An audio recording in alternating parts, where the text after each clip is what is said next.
तुम्ही पाहू शकता की कसा लाईट प्रमाणे आतून वळतोय आणि या टोकातून बाहेर पडतो. नमस्कार, ही आहे जिल्हा परिषद केंद्रीय उच्च प्राथमिक शाळा पट्टी वडगाव.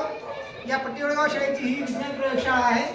येथील सर्व साहित्यांचा विद्यार्थी स्वतः वापर करतात आणि दर बुधवारी एक प्रयोग परिपाठाच्या दरम्यान ते सादर करीत असतात. ज्याला रिफ्रॅक्शन म्हणतात आणि या रॉडचा आतील सरफेस हा रिफ्रॅक्टिव्ह असतो, ज्यामुळे लाईट एक्झाममध्ये रिफ्लेक्ट होते म्हणजेच बाउन्स होते आणि पुढे पुढे सरकत तो टोकाला जातो आणि शेवटी या टोकातून रिफ्रॅक्ट होऊन बाहेर पडतो.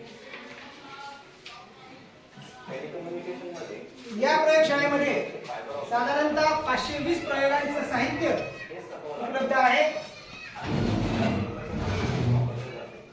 त्यामुळे येथील सर्व साहित्याचा हे विद्यार्थी पुरेपूर वापर करीत असतात. या तत्वाचा वापर करून पुढे सरकत असतात. आशा करतो तुम्हाला हे तर जसं की आपण पाहू शकता इथे माझ्याकडे एक वापरलेला रॉड आहे आणि